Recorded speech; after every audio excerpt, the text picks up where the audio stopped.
À Madagascar, les familles de paysans sont confrontées à un problème de taille largement connu mais rarement abordé, l'endettement chronique. Le manque de nourriture et de moyens financiers pour faire face aux frais médicaux ou de scolarisation des enfants pousse les paysans dans les bras d'usuriers. Ceux-là pratiquent des taux d'intérêt exorbitants, de 50 à 100% par mois. Les familles tombent alors dans un cercle vicieux. Pour rembourser leurs dettes, elles doivent contracter de nouveaux emprunts. Les paysans risquent même de perdre leurs terres et de devenir des paysans sans terre. La solution que propose Action de Carême et ses organisations partenaires permet aux paysans de surmonter l'endettement chronique par leur propre force. Le programme mis en place s'appelle Tsinjoain. L'approche Tsinjoain a adopté le principe de l'autopromotion des gens, de favoriser l'empowerment. Donc, on a essayé de donner la capacité aux gens pour qu'ils sont autonomes.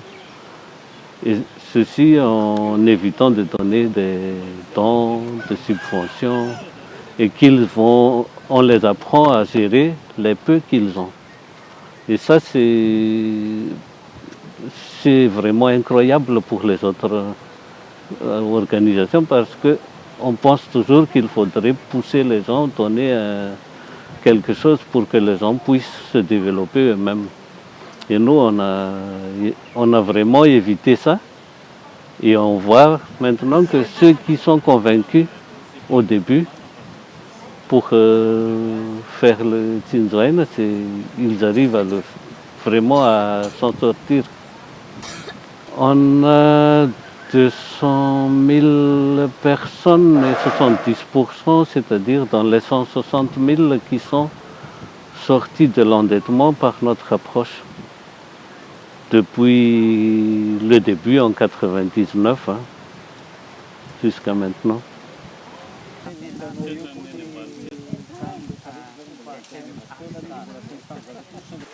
Je suis entré dans les projets Tsinjoain comme animateur principal dans les zones Fénéry-Vest. Zone Fénéry-Vest, c'est un district au sein des régions en Alandjirouf. Depuis 2016, cette année, avril 2016, il y a un changement de structure et je suis devenu le nouveau coordonnateur du programme Tsinjoain Thomas. Nous faisons une formation en cascade. C'est une pré-formation des formateurs. Nous formons les animateurs principaux tous les trimestres, ou parfois ça dépend de la demande. Et on formait les animateurs principaux et les animateurs principaux transmettent la formation aux animateurs locaux. Et parfois aussi, nous faisons une descente sur le terrain pour former les membres des réseaux et les membres des groupements. Quand on voit les changements des gens qui vivent avec les principes Tsinjoain, comme ça, et ça nous aide à continuer le travail. Et puis, quand on voit les changements dans les communautés locales, comme par exemple les actions des réseaux, notamment la construction des petites ruelles, le canal d'irrigation, tout ça, ça nous motive beaucoup de faire mieux notre travail. On a besoin de ce projet pour le changement de notre pays. Et à partir de ce moment-là, les autorités locales commencent à travailler avec nous et pour véhiculer les messages, surtout les messages de l'Union fait la force. Mais il ne faut pas oublier que Tsinjoain ne fait jamais de politique. Quand j'étais à P là-bas, il y a une petite ruelle, juste une petite ruelle. Et les gens dans les quartiers, il y en a beaucoup de pieds de laitier, mais ils ne peuvent pas transporter le laitier parce qu'il n'y a pas de routes. Mais quand j'étais à P, je les sensibilisé de faire les routes.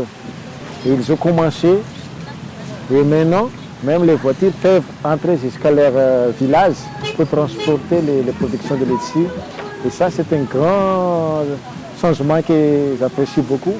À peu près une route de 3 km. Il y a un petit pont et maintenant il est devenu un pont qui peut transporter des voitures. Mais c'est eux qui l'ont fait, mais pas d'aide de l'extérieur. Nous voulons que notre travail continue pour que le développement de Madagascar s'améliore et pour qu'il y ait un développement durable dans notre pays. Donc, c'est un travail difficile, mais nous continuons toujours parce que nous aimons ce travail. Et merci à vous aussi.